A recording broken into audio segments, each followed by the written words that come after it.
히브리서 12장 14절에서 17절 찾으셨죠? 예, 저 한 절 여러분 앉아 읽겠습니다. 저부터 모든 사람과 더불어 화평과 거룩함을 따르라. 이것이 없이는 아무도 주를 보지 못하리라.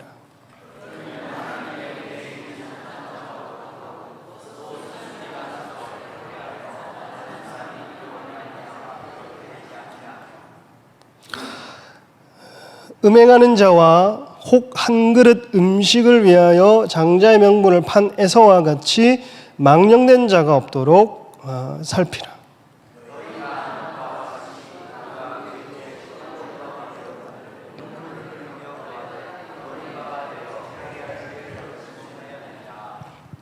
네.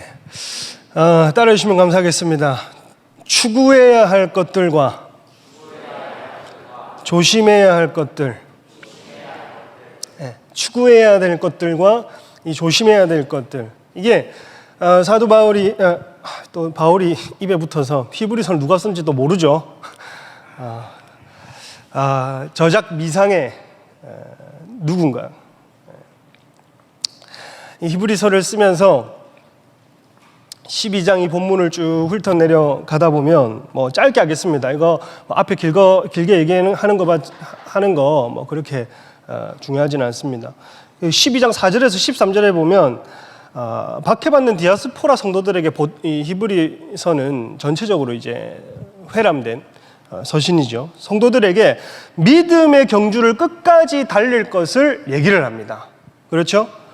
죄짐을 벗어라, 주를 바라보라, 뭐 이런 말들을 하면서 믿음의 경주를 끝까지 달려라, 믿음의 경주를 끝까지 완수하라.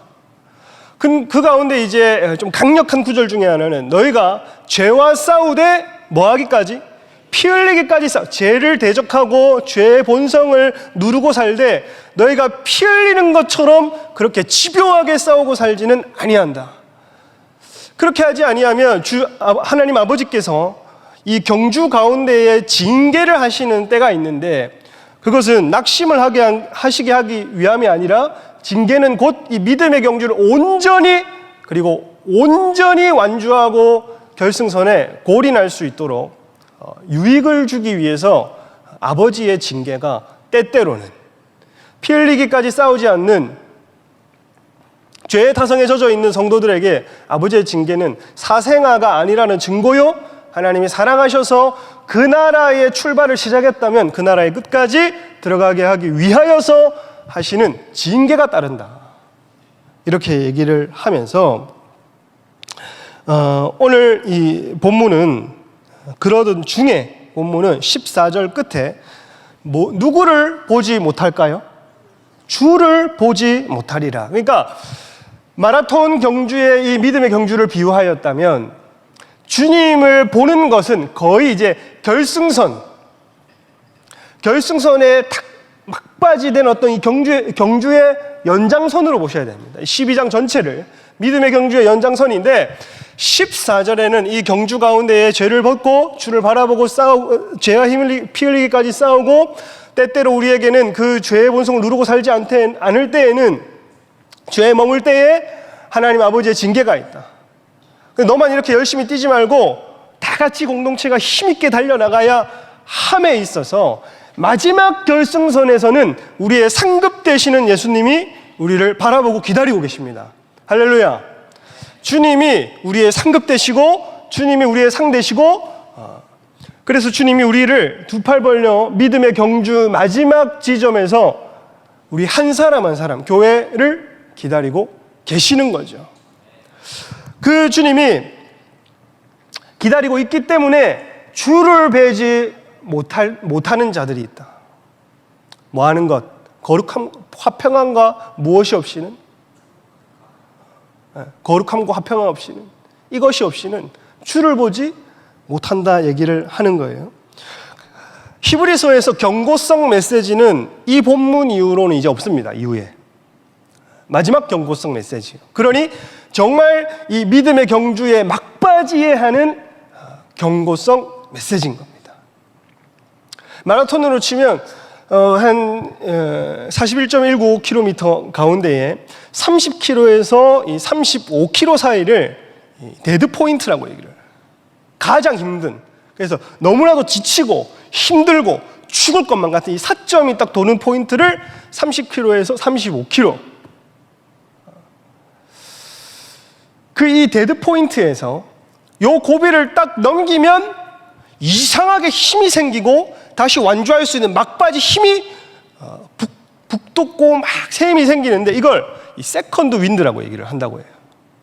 그래서 이 고비와 이 역경을 넘어설 때 그 막바지 힘을 하고 버티고 주를 배우리라 하고 죄의 본성과 싸우고 거룩을 추구하고 화평을 추구하고 나아갈 때 결국에는 주를 본다는 겁니다. 막판에. 근데 뭐 이게 개인의 신앙일 수도 있고요. 타임라인적으로 마지막 때의 마지막 경주도 그럴 수 있죠. 개인의 신앙생활, 그거는 뭐 제가 내일 죽을지, 여러분이 뭐 10년 뒤에 10년 뒤에 돌아가실지, 제가 10년 뒤에 뭐 돌아갈지 어떻게 될지 모르지만 개인의 경주는 다 다릅니다. 그죠? 개인의 사명의 분량이 다르기 때문에 다릅니다. 근데 이 하나님의 이 카이로스와 이 크로노스 사이에서 이 시간 개념 안에서는 정말 마지막 경주의 마지막 주자들과 마지막 바톤과 마지막 결승선이 남아있는 거예요. 그 가운데 제가 굉장히 창궐합니다. 지금 이 시대를 살아감에 있어서 굉장히 죄가 만연하고 창궐한 모습을 봐. 데드 포인트를 지나고 있는 것 같은 느낌을 받을 때가 많습니다. 동성결혼, 동성연애, 피부양자 판결 아쉽게도 이 사법부에서 났죠. 있을 수 없는 일입니다. 각 교단이 이제 차별금지법이 심화되고 차별금지법이 논의가 많이 되면서 어떤 교단에는 감리교에 보니까 동성결혼, 동성애를 지지하는 목사가 총회장, 감독 후보로 나오기도 하고 우리나라입니다. 그리고 뭐 1년 전부터 한인교회, 미국의 이제 한인교회에서는 미국 교회가 아니라 미국에 있는 한인교회에서 동성애를 반대하는 목사님들 파면이 되기 시작해요. 그것도 연합감리교회에서. 한 1년 전쯤에 뭐 봤던 뉴스인데 요새도 또 계속 뜨더라고요. 연합감리회 관계자가 왔는데 뭐 동성애 반대하는 목사님 교회겠죠. 그 교회에서 막 설교를 하고 있는데 우리로 치면 뭐 오전 예배인지 뭐 오후 예배인지 모르겠지만 주일 예배인지 예배를 막 드리고 설교를 하고 있는데 그 연합감리교회 관계자가 와서 잠시 내가 그 강단에 올라가도 되겠냐. 그 예배 중단시킵니다. 중단시키고 오늘부터 이 목사님 지금까지 수고했고 파면입니다. 다음 달부터 새로운 목사님 파송될 겁니다. 설교하는 중간에 목사를 끌어내리고 파면시킵니다. 교인들이 뭐 하는 짓이냐 지금 예배 중에. 계속 이제 이런 흐름 가운데 파면, 동성애 지지, 반대 이 갈등 때문에 교단을 나오게 되는 현상들이 계속 일어나고 있고 또 뭐 몇 개월 전에 얼마 전에도 감리교에서 또 뭐 드래그 퀸이라고 해서 게이인데 여성 옷을 입는 남자인데 여성 옷을 입는 그런 이제 부류들이 있어요. 근데 목사입니다. 이제 분장을 하고 교인들 앞에서 강단에서 설교하고 커밍아웃을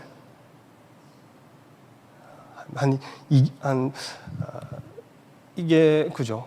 그리고 한 5월 달쯤인가 5개월 전쯤인가 동성애 목사 안수를 이제 주기 시작합니다. 목사 안수를 주기 시작하고 그리고 20년 전에는 감리교가 안 그래 연합감리교회가 안 그래서 동성애자 목사를 20년 전에 파면을 했는데 동성애자 목사를 파면했는데 이제 다시 동성애자 목사를 안수 주기로 했기 때문에 20년 전에 그 목사를 다시 복직을 시킬 거냐 대한 논의가 있죠. 그러니까 우리나라를 봐서 전 세계 이 기독교의 흐름을 봐서도 기가 막힌 일, 데드 포인트를 지나고 있고, 북한도 보면 이제 정말 이게 이 3대 세습이 4대 세습까지는 가지 않겠지만 그 어떤 정권, 그 어떤 독재도 4대까지는 가지는 않았습니다. 결국 3대에서 망합니다. 북한도 3대에서 망하기를 축복합니다. 4대까지 가면 안 돼요. 근데 이 3대 끝에 계속 이 김정은 정권이 이어지면 이어질수록 할아버지 때보다 애비 때가 더 박해가 심하고 애비 때보다 요 아들 때가 더 탈출하기 힘들고, 중학생들 조그마한 꼬맹이들 한류 드라마 이런 거 노출됐다고 바로 총살해버리죠. 그런 일이 없었는데 총살하고. 이거 정말 하나님이 개인의 믿음의 경주뿐 아니라 정세와 이 타임라인, 하나님 나라의 타임라인 안에서도 이거 하나님이 이 복역의 때를 끊어주지 않으면 정말 이 데드 포인트를 넘어가기 힘들 것 같은 그때를 이 대한민국 교회와 대한민국 교계가 겪고 있습니다. 근데 요 때를 잘 넘어가면 세컨드 윈드가 분다는 거예요. 이 어려운 때 교회 안팎을 봐도, 교회 안팎, 한국 교회 안팎을 봐도 어려운 때에 음행과 분쟁과 불화와 전 세계의 흐름을 봐도 곳곳에 지진과 진통과 전쟁과 난리와 전쟁에 불이 더 붙고 전쟁에 불이 더 붙는, 이제 정말 스가랴에서 얘기하는 사면으로 둘러싸는 이스라엘 가운데 이 전쟁 계속해서 이제 점화가 될 겁니다. 정말 성경대로 스가랴가 얘기하는 그대로 열방은 이스라엘 취하는 잔으로, 예루살렘을 취하는 잔으로 모이게 될 것이죠. 이 답답하고 어려운 이때에 여러분, 기도하는 사람들, 저와 여러분들 같은 우리 이러한 교회들이 버텨줘야 세컨드 윈드가 붑니다. 이 한국교회 여러분, 새로운 바람이 불길 축복합니다. 한인 한국 교회 이 땅을 향한, 이 민족을 향한 마지막 이 데드 포인트를 넘어서는 이때에 새로운 바람이 불기를 축복합니다. 그 가운데 여러분, 여기 보면 오늘 이런 얘기를 할 때가 아닙니다. 14절 끝에 보면, 14절 끝에 아까 주님을 보지 못하리라, 이제 개인의 어떤 적용으로 좀 넘어와 봅시다. 그러니까 보면 14절을 한번 읽고 추구해야 할 것들 보겠습니다. 추구해야 할 것들 한번 읽어보겠습니다. 14절 시작.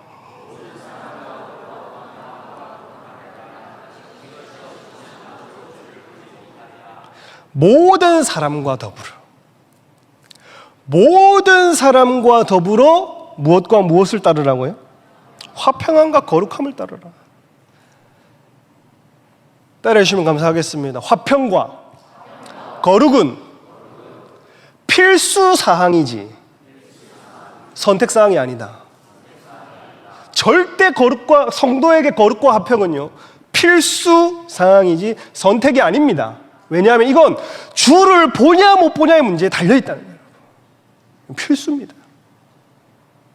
여기서 이 모든 자는 교회 안을 얘기해요. 교회 안을. 핍박받고 있는, 고립되어 있는 교회 안을 얘기합니다. 모든 성도들, 적용은 모든 사람이기 때문에 적용은 세상 밖에도 할 수 있겠죠. 모든 사람과 더불어 화평함과 거룩함을 따르라. 세상 밖에 적용되면 진짜 기준이 높죠. 좀 밖에서 억울함을 당하여도 못하고 막. 나도 식당에서 불친절한 거 못 참거든. 확 해야 되는데 주야, 모든 사람과 더불어 화평을 이루라. 이게 이제 이 부분은 성도, 교회 내에서, 교회 안에서 얘기를 하는 거예요. 이건 교회니까 뭐 가정에서부터 목장, 교회 모든 영역을 성도 안에서 얘기를 하는 거겠죠. 따르라라는 말은 헬라어로 디오코라는 말인데 뒤쫓다, 추구하다, 박해하다입니다. 뒤쫓다, 추구하다, 박해하다. 근데 이걸 긍정적인 맥락 안에서 번역을 하면 뒤쫓다 라 주로 번역이 되고, 부정적인 맥락 안에서 이걸 번역하면 당연히 뭐가 되겠어요? 박해됩니다.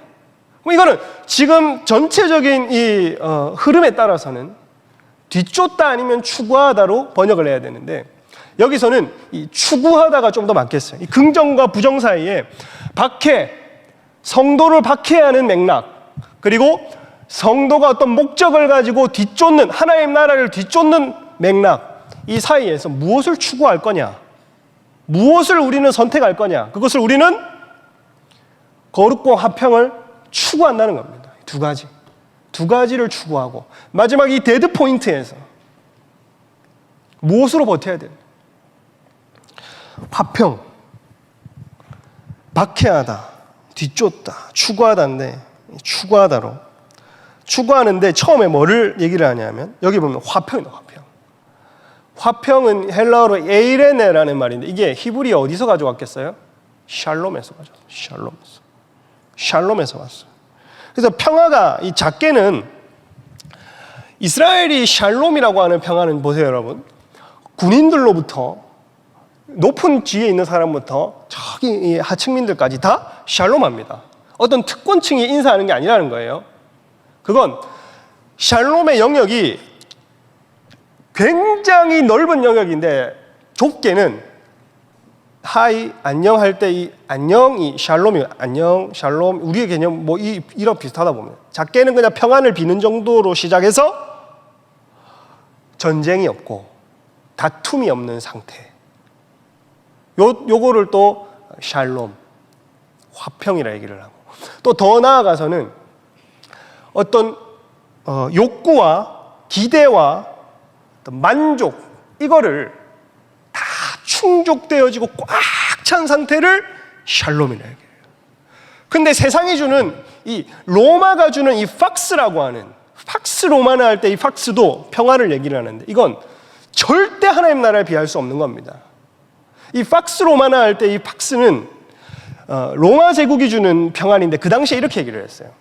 로마 황제가 자기 신상을 세우고, 딱 적그리스도처럼 자기 신상을 세우고, 이 우상에게 절하면 로마의 군대가 너를 지켜줄 것이고, 로마의 부유함이 너의 생활을 지켜줄 것이고, 로마의 풍족함이 너의 만족이 될 것이다 하고, 평안하다, 안전하다를 신전 건물 옆면에 써놨습니다. 그래서 바울이 얘기를 하기를, 평안하다, 안전하다 할 그때에 주님 재림 때가 가깝다 했죠. 그게 무슨 말이냐면, 1세기 때의 성도들도 시내를 지나다니다가 저 뭐 신세계 백화점이나 어디 큰 건물을 볼 때에 옆에 평안하다, 안전하다, 로마가 너희를 지켜준다, 요게 늘 상징적인 건물마다 적혀 있기 때문에 그걸 믿고 안도함을 가지고 평안함을 가지고 살았어요. 로마의 군대가 우리를 지켜주고, 로마의 길이 우리의 생활과 연결되고, 그리고 로마가 주는 풍족과 부유가 나의 만족이 돼. 뭐만 하면, 이 신상에 절하고 숭배하기만 하면 이 모든 보호와 안전과 풍요와 쾌락과 만족을 주겠다. 근데 이 로마가 주는, 세상이 주는 안전, 평화, 만족에서 정확하게 하나님 나라 안에서 만족, 평화, 하나님이 주는 안전, 이 땅의 모든 것이 무너지고, 사람의 손으로 지은 모든 것이 무너지고 완전히 폭삭망하고, 하나님이 사람의 손으로 짓지 아니한 모든 온전한 세상이 펼쳐질 때 하나님이 주시는 안정감, 하나님 나라가 주는 평안함, 하나님 나라가 주는 만족감, 하나님 나라가 주는 풍족, 이것으로 완전히 대체되는 것이 샬롬인 거예요, 여러분. 작게는 뭐부터요? 인사부터. 그러니 여러분 옆에 사람한테 교회 와가지고 목장 성도들끼리 반갑게 안녕하세요. 이거 못하면 이거 평화 없는 거 깨진 거예요. 이거. 원수 맺고 교회를 왔는데 안녕이 안 된다. 아니 곱게 보던 집사, 응? 아니 곱게 보던 성도 어떻게 저렇게 참 비호감일 수 있는가? 안녕이 안 된다. 뭐 다른 거 다 필요 없어요, 여러분. 뭐 하나님 나라가 주는 만족, 전쟁이 없는 상태, 분쟁이 없는 상태, 갈등이 없는 상태. 이거는 둘째, 셋째 치고라도 제일 기본. 너와 나 우리 사이에서 안녕하세요. 안녕하세요. 이게 안 된다. 목장에서 목자 목원이 목녀 목원이 목년이 아니고 목원 목원이 안녕하세요. 반갑습니다. 집사가 권사님이 장로님이 목사님이 서로 간에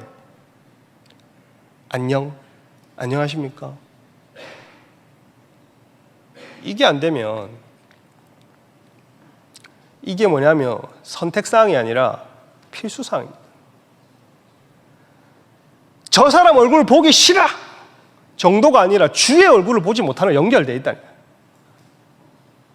마음의 원한을 풀지 않고 원수 맺는 것은, 대적하고 갈등을 일으키는 것은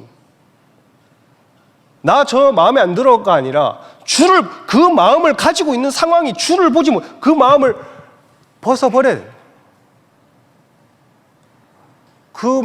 그것을 추구하지 말고 화평을 추구해라고 성경은 얘기를 하고 있는 거예요. 화평을 추구해라. 화평을 추구해라. 갈등 관계에서 제가 이제 추석 시즌 지나오면서 화낼 뻔한 일이 한 번, 화를 낸 일이 한 번, 둘 다 가정에서. 아니, 가정에서 하면 무조건 다 일단 일촌부터 생각하지 마세요. 친지와 아울러서. 할렐루야. 화낼 뻔한 일은 저희 그 아버지와의 어떤 이 갈등 때문에 이상하게. 근데 그때마다 주시던 그때 레마로 주신 음성이 이 음성이었습니다. 그래서 오늘 말씀을 들고 온 겁니다. 우리 안에 막 희한한 이 쓴뿌리나 희한한 갈등 관계나 이런 것들이 이상하게 이 명절 시즌만 되면 귀신이 들쑤실 거예요. 화평을 유지해요. 화평. 물론 여기에 이 쓴뿌리라고 얘기하는 것은 이렇게 우리가 흔히 아는 내적 치유나 치유 사역을 할 때 이 쓴뿌리는 1차적으로는 아닙니다. 나중에 풀겠지만 그래도 그게 영 아니다 하기에는 적용할 부분이 있습니다. 그래서 화낼 뻔한 부분은 그거였는데, 근데 이게 아버지나 친지와의 갈등 관계는 내가 이 말씀뿐만 아니라 부모를 공경하라 여기도 걸리잖아요. 그 레마로 음성을 주시고, 화낸 거는 우리 집에서. 할렐루야. 미안합니다. 구체적으로 얘기를 할 수 없지만 가정에서 갈등 관계가 또 있었을 때 모든 사람과 더불어 화평과 거룩함을 따르라. 이것이 없으면 주를 보지 못하리라. 이 말씀을 계속 레마를 주는 거예요. 그런데 어떡하겠노? 화를 내버렸습니다.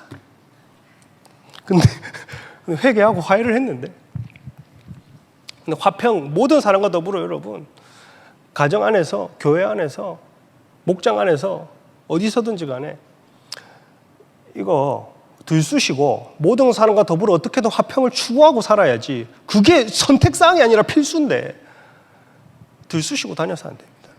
화를 확 내고 있으면 봐라, 귀신 역사한다? 역사하네? 이렇게 해서는 안 됩니다. 내가 그런 적이 있거든요.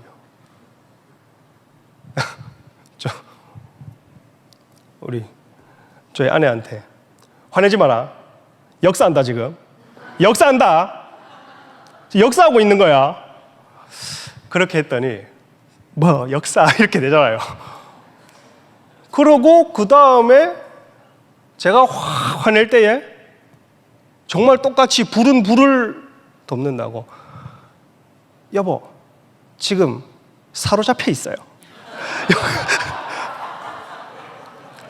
역사하고 있어요. 그때 이제 딱 깨달았어요. 내가 당하는 입장이 되니까 역사라는 말을 이 성령 사역 안에서만 써야지. 역사한다. 지금 역사하고 있다.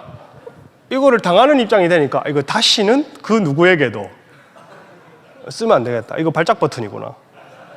역사 내려면 발작이 일어나는 거예요. 발작이.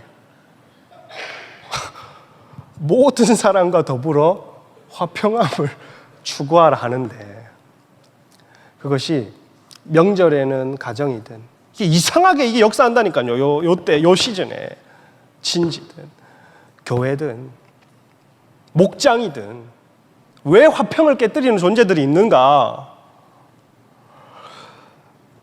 화평, 히브리어 이 샬롬에서 왔는데 아까 그냥 인사 정도에서 분쟁이 없는 상태를 넘어가야 이제 정말 모든 것이 하나님 나라에서 만족되고 하나님 나라에서 충족되고 이 땅은 아무것도 아니구나. 이 땅의 만족은 아무것도 아니구나. 내 저 땅 보고 저 나라 보고 살아야지. 그렇게 되는 겁니다.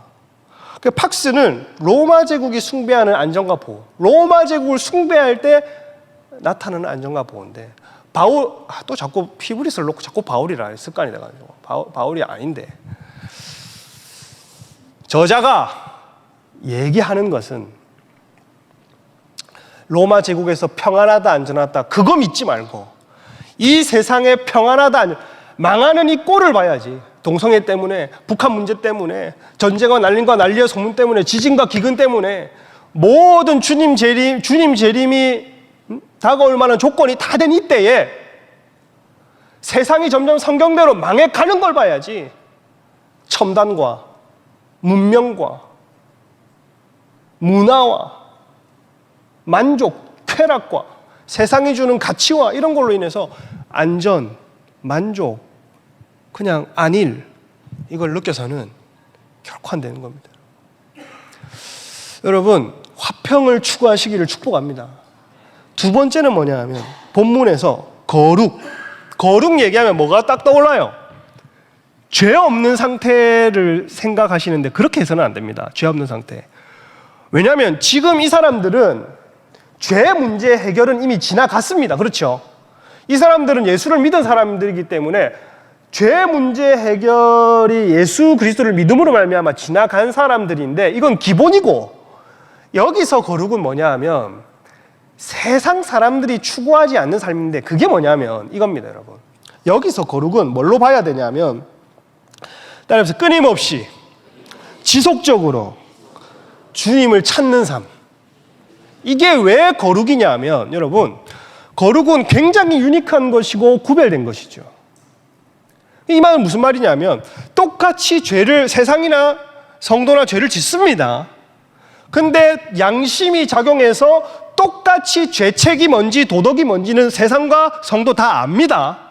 성도는 이것을 예수 그리스도를 믿는 믿음으로 해결이 됐을 뿐이고 세상이 죄를 인식하고 그냥 죄를 어떻게 양심에 화인맞지 않은 이상 이 양심이 작용하기 때문에 죄가 무엇인지 왜 죄책감이 오는지 정도는 안단 말이에요. 그러면 이 뭐가 더 구별된 삶이냐면 왜냐하면 여러분 세상 사람들 중에서도 우리보다 착하게 사는 사람 훨씬 많습니다.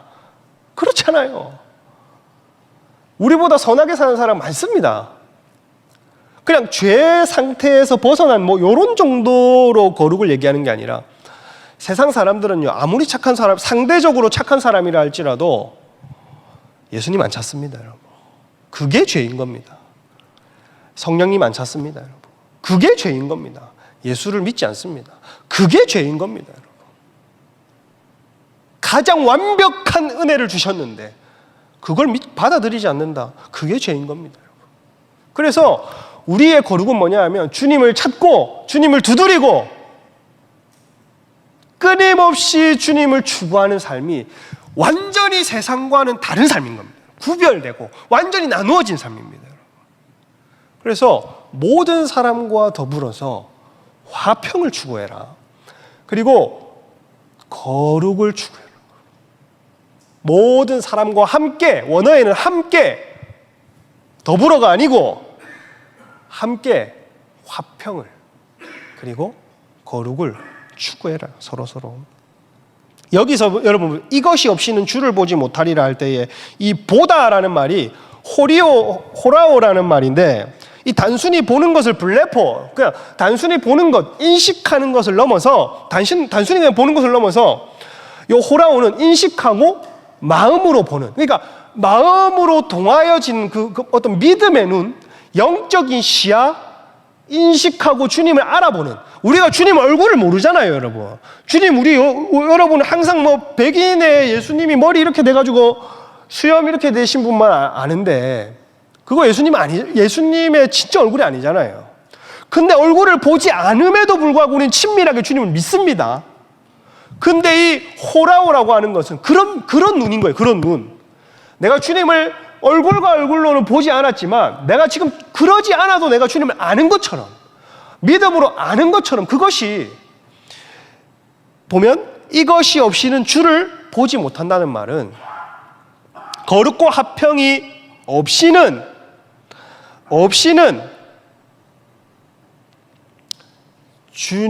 주님을 알아채지 못하고 주님을 인식하지 못하고 결국에 마지막 때가 되면 될수록 나는 깨어 있어서 주님 알겠지, 아니라니까. 화평과 거룩을 쫓지 못하면 이 시야가 벗겨지게 돼요. 이 시야가 덮이게 되어 있습니다. 한 번도 본 적이 없기 때문에 우리는 주님을 거울처럼 보는 건 보는 거지만 얼굴과 얼굴로 맞대는 모습은 한 번도 본 적이 없기 때문에 화평을 추구하지 않으면, 거룩을 추구하지 않으면 금세 이것이, 이 렌즈가 흐려집니다. 우리에게 거룩과 화평이 깨지면 주님을 볼 수 있는 유일한 거울도 깨진다고 보셔야 돼요. 왜냐하면 여러분, 우리에게 화평과 거룩이 깨지면 주님을 보는 유일한 거울이 깨지는 겁니다. 왜냐? 주님을 보는 눈이 흐려지는 것인데, 보세요. 화평은 하나님과의 화평이 아니라 모든 사람과 더 함께 화평을 하라 했죠. 이건 여러분, 성도와 성도의 교제에서 서로가 서로를 알므로 서로가 서로를 체험하고 서로가 서로를 사랑하고 이웃과 이웃이 사랑하고 교회 안에서 몸으로 서로 지체를 사랑하고 안아주고 붙들어주고 일으켜줄 때에 저 사람을 통해서 예수님의 모습을 봅니다. 저 사람을 통해서 예수님의 모습을 본단 말입니다. 나 한 사람을 통해서 예수님의 모습이 증거가 됩니다. 근데 화평이 깨지면 그 거울이 깨지는 거라니까요. 거룩도 마찬가지고. 그래서 주님을 보는 인식이 망가지는 거예요. 거룩이 깨지는 것도. 주님을 추구하는 게 거룩이라 했는데, 주님을 찾고 주님을 두드리고 주님을 추구하는 게 거룩인데, 요거를 놓아버리면 다른 것으로 분명히 채워지게 되어 있죠. 다른 것으로 만족을 채워지게 되어 있습니다. 다른 것을 찾게 되어 있어요. 그러니 당연히 렌즈에 먼지가 끼면 닦아줘야 되듯이, 당연히 주님 찾는 삶을 잃어버리면, 닦지 않으면 그 주님을 볼 수 있는 거울 와장창 깨지는 거죠. 여러분, 거룩과 화평을 추구하시기를 축복합니다. 이것은요, 선택사항이 아니라 필수사항입니다. 우리 모두의 선택이 아니라 필수예요. 이제 15절부터는 조심해야 될 것들. 따라해주시면 감사하겠습니다. 조심해야 될 것들. 한번 15절 읽어볼게요. 시작.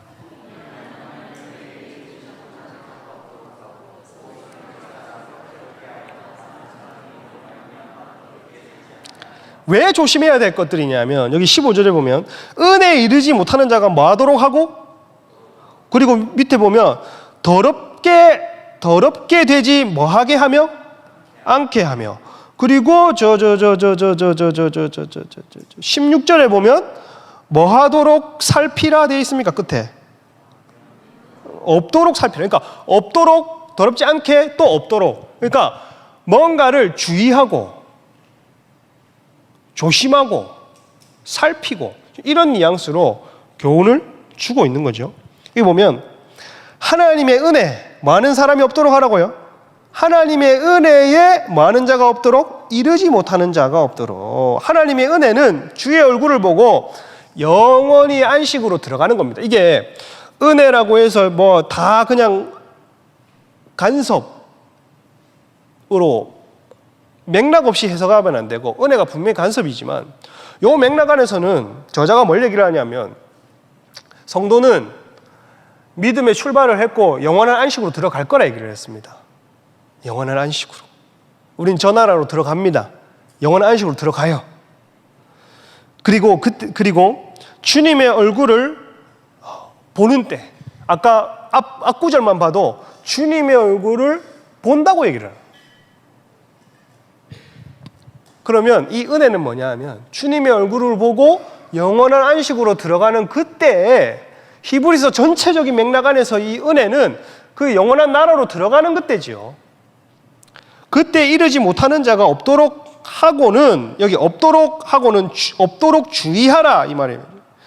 여기서 이 주의하다라는 말은 에피스코페오라는 말인데, 여기 보면 에피스코페오는 에피라는 말이 뭐뭐 위에랍니다. 위에.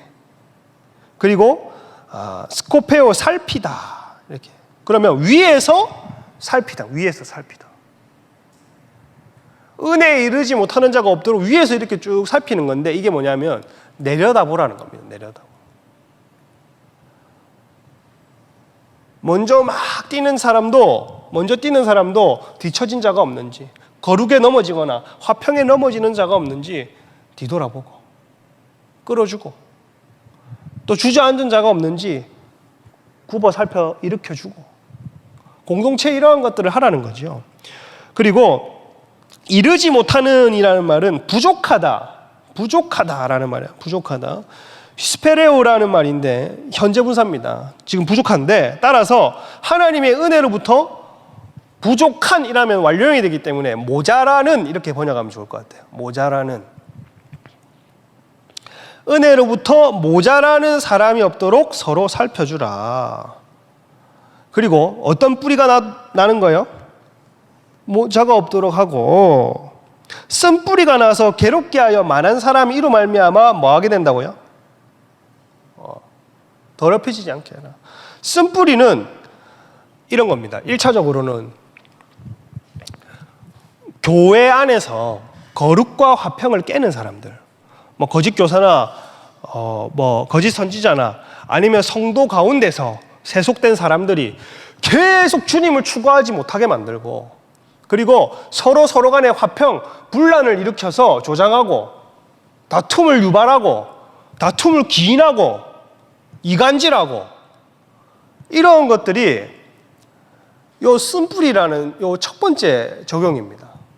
그래서 우리가 주로 이렇게 내적 치유나 뭐 어떤 치료자의 관점에서 요거를 해석할 때는 옛날부터 이러한 해석이 있었습니다. 쓴뿌리가 우리 안에 어떤 뭐 그 상처나 아픔이나 이런 것에서 나오는 쓴뿌리다, 뭐 이런 해석이 있는데, 그냥 이 본문을 딱 봐서는 그건 아니에요.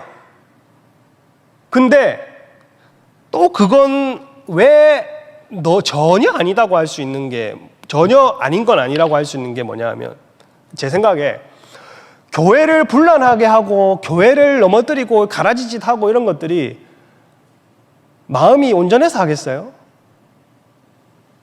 그런 것들은, 그런 분들은 마음에 쓴뿌리가 있어요. 쓴뿌리가. 1차적으로는 그런 분들이 맞지만 그 교회를 분란하게 하고 거룩과 화평을 깨뜨리는 사람들이 맞지만 그러한 사람들이 건강한 마음으로 그 짓을 하겠냐고요.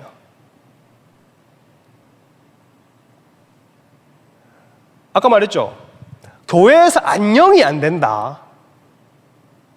안녕하세요가 안 된다. 이거는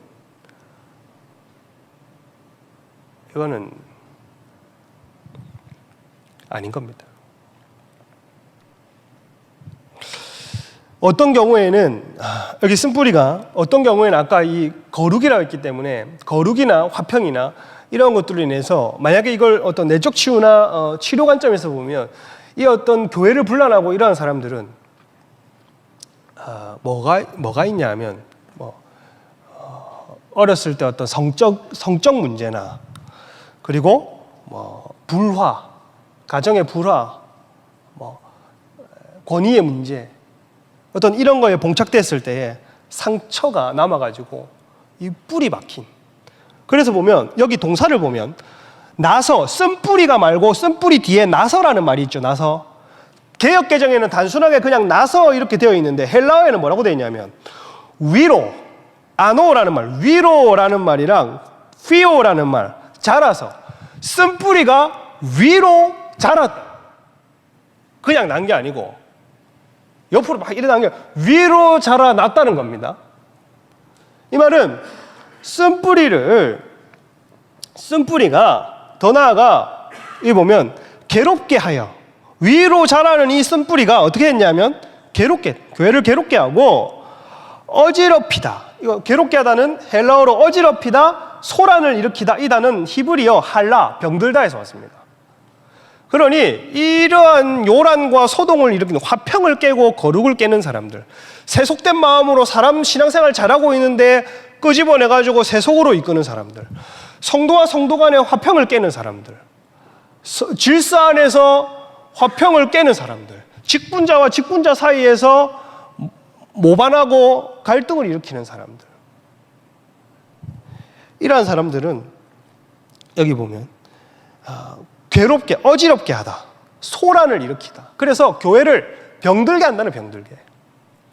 자기도 병들 뻔해. 그 어디서 기인했겠어요? 전혀 내적 치유 관점이 아예 아니다라고는 아닌 겁니다. 왜냐하면 이러한 문제를 일으키는 사람들 자체가 안에 병들어 있기 때문에 이게 어떤 권위의 문제든 가정의 문제든 불화든 분쟁이든 분열이든 성적 문제든 뭐가 이 기인해가지고 이게 쓴뿌리가 박혀서 위로 탁 솟아나면서 교회를 어지럽히고 소동을 일으키고 하는지 모르겠지만 그런 문제를 가진 사람이 이미 건강한 마음이 아닌 거죠. 역사하는 거죠, 역사하는 거. 보면 많은 사람이 더럽게 되지 않게 사람에게 어떤 거룩, 불화, 성적 문제, 권위 문제 등으로 쓴뿌리가 생기면 그 가지가 아까 위로 자란다 했어요. 위로 자란다. 그냥 난다가 아니라. 그러니까 그 열매는 하나님께서 세우신 공동체의 어떤 질서를 혼잡하게 한단 말입니다. 위로 자란단 말이. 그 가지가 위로 자라서 공동체 안에 어떤 그 질서를 무너뜨리고 질서를 끌어내리고 질서를 혼잡하게 하고 이게 쓴뿌리가 나서 위로 자라서 그 열매가 쓴뿌리가 있으면 열매는 어떤 열매가 나겠어요? 단 열매가 나겠습니까? 쓴 열매가 난다는 거예요. 쓴 열매가.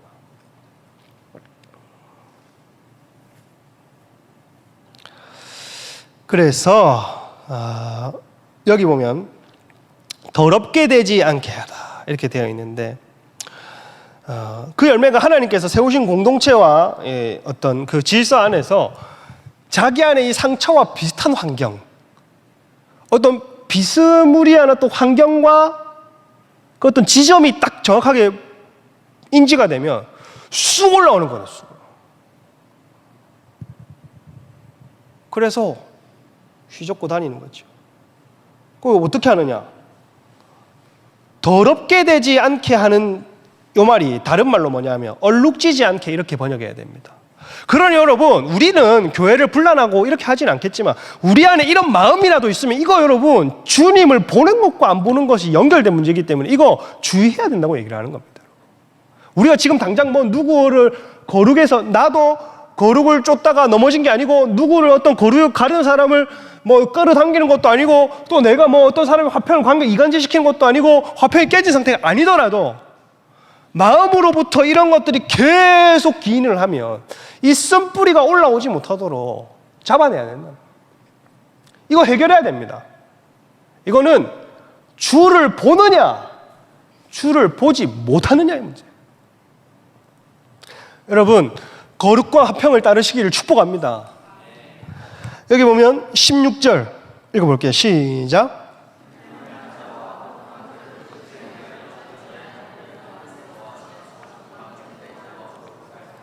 음행하는 자는 거룩에 걸리는 사람입니다. 그렇죠? 음행은 지금 앞에 거룩에 걸리는 사람이고, 여기 혹 한 그릇 음식을 위하여 이거는 화평에 걸리는 사람인데, 나중에 좀 설명해 볼게요. 보면 음행하는 자는 거룩에 걸려가지고 하나님이 주신 삶을 추구해야 하는데 그 자리에 음행이 딱 자리 잡은 겁니다. 예를 들어 이런 거죠. 여기 보면 누가 지금 비유로 되어 있습니까? 불곰, 에서, 트레끼 많은 사람. 이 불곰 에서가 창세기 25장 34절에서 장자의 명분을 팥죽 한 그릇에 쉽게 팔아버리고 일어나서 나가버립니다. 그리고 그 다음에 26장 34절에 가면 에서가 바로 하는 행동이 뭐냐? 장자의 명분을 팔아버리고 바로 처음 했던 행동이 뭐냐 하면 헷 사람의 여인들을 자기한테 시집 오게 했습니다. 무슨 말인지 아시겠습니까? 그러니 에서에게는 하나님 나라를 추구한다, 하나님 나라를 갈망한다, 하나님 나라를 소망한다, 이 관심 자체가 없는 겁니다. 그래서 이 사람 마음 가운데에는 음행이 자리 잡은 거죠. 그러니까 장자의 명분을 팔자마자 바로 그 다음 장에 가서 한 일이 그 헷 여인 2명인가 그 데리고 와가지고 살았다니까, 살림을 차렸다니까요.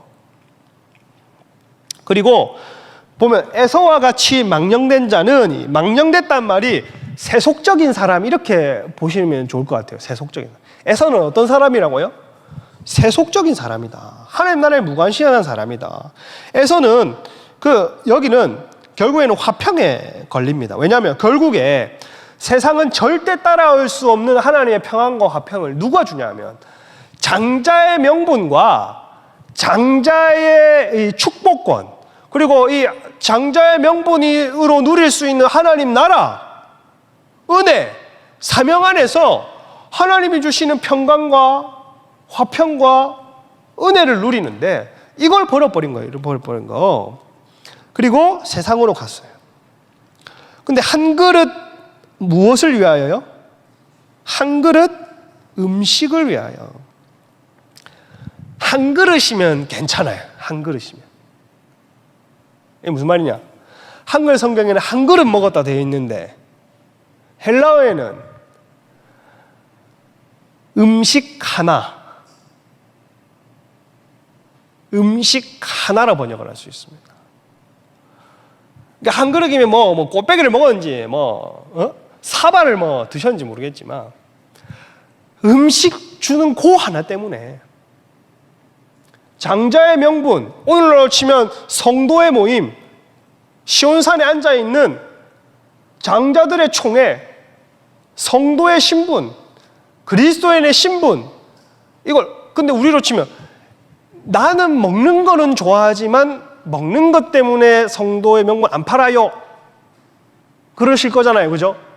그렇지. 어떻게 차라리 굶고 말지, 무슨 배가 고파가지고 장자의 명분을 파노, 이렇게 생각할 수 있지만 여러분, 여기서 판이라고 하는 말이 아포디도마인데 중간태입니다. 자기 스스로 팔았다는 뜻인데 우리는 안 팔 것 같은데 에서는 팔았다는 얘기예요. 이게 그냥 단순히 팔았다 얘기를 하는 게 아니라 이 사람 기본적으로 세속적인 사람으로 봐야 됩니다. 먹고 사는 문제 때문에 믿음을 저버렸다고 봐야 됩니다. 성도의 신분을 저버린 거예요. 장자의 명분을 저버렸다 봐야 되는 겁니다. 먹고 사는 문제 때문에. 여기 보면 참 재밌는 게 뭐냐 하면 팔았다라는 말을 히브리어로 살펴가지고 히브리어를 어디서 왔냐? 팔았다의 헬라어를 히브리어에 어떻게 왔냐? 히브리어의 어근이 뭐냐? 찾아보면요. 뭐가 나오냐 하면 샬렘이 나옵니다. 샬렘이. 이 샬렘에서 샬롬이 나오고 이 샬렘의 어근이 보상하다, 배상하다, 또 반환하다가 있거든요. 그게 무슨 말이냐면 에서가 먹고 사는 문제 때문에 믿음이 주어졌지만 그 장자의 명분을 반환했다는 겁니다. 히브리어를 찾아서 들어가면 그렇게 돼요. 그렇게 나올 수밖에 없다. 그래서 그러므로 에서가 순간 육신의 불편함 때문에 그리고 장자의 명분을 버린 것처럼 마지막 때에 먹고 사는 문제 때문에 믿음을 지키고 사는 대가로 사회적 불편이나 육신의 소욕이나 이것들이 요구하는 평안과 안전을 저버릴 수 없는 때가 온다. 우리는 지금 당장 팥죽 한 그릇에 장자의 명분을 팔고 이렇게 생각하지만 일단 기본적으로 하나님 나라에 관심 없는 세속적인 사람은 먹고 사는 문제에 봉착되면 하나님을 떠나게 되어 있습니다. 하나님을 붙잡지 않게 되어 있습니다. 마지막 때에 적그리스도가 우리 사회적으로 우리 코로나 때 불편함을 겪어봤잖아요. 불편함을 겪어봤단 말이에요. 하나님이 없는 것 같은 2, 3년을 지나왔습니다. 하나님이 계시다면 하는 3년을. 근데 그게 제일 짜증났던 게 왜 식당 왜 마음대로 못 들어가게 하냐 말이야. 그렇잖아요. 또 격리시키고 구호 먹는 거 주는 거라고는 진라면 순한 맛, 맛도 없는 순한 맛, 그 진라면 순한 맛. 그 이마트 라면 코너 가면 제일 많이 남는 라면이 진라면 순한 맛입니다. 제가 생각할 때 삼양라면 다음으로 맛없는 거의 삼양라면과 비슷하다 보면 된다. 이 얘기 왜 나와? 하여튼 맛대가리 없는 거 주면서 통제는 통제대로 하고 제대로 사 먹지는 또 못하게 하고 그때 가나안 성도 제일 많이 생겼죠. 교회에 안 가고 나 혼자 스스로 예배 드릴 수 있다고 하는 성도 제일 많이 생겼습니다. 요 2, 3년 사이에. 먹고 사는 문제 세속적인 사람은 봉착되면 떠나게 돼 있다는 겁니다. 복음을 저버릴 수 있다. 하지만 17절 마지막 절 읽어보겠습니다. 시작.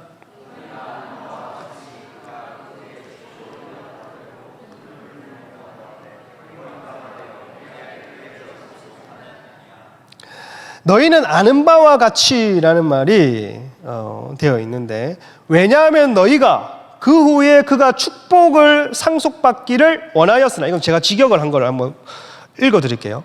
이거 제가 직역을 어떻게 했냐면 보세요. 왜냐하면 너희가 그 후에 그가 축복을 상속받기를 원하였으나 거절당한 것을 알기 때문이다. 왜냐하면 그가 눈물과 함께 회개할 기회를 발견하지 못했기 때문이다. 이렇게 축복을 이어받으려고 하는 축복을 상속받기를 눈물로 호소했으나 나중에 후회해봤자 에서에게는 여러분 아무 소용이 없었던 거예요. 너희는 아는 바와 같이 알고 있다는 겁니다. 이와 같이 떠나려고 하는 성도들에게 지금 로마의 박해, 네로의 박해 속에서 지금 살아가고 있는 이 성도들에게 거룩과 화평을 따르라. 너희도 알고 있지 않느냐? 에서를 봐라. 알고 너희도 아는 바와 같이 그가 그 후에 상속을 받으려고 눈물을 흘리며 구하되 버림받아 회개할 기회를 얻지 못하였느니라.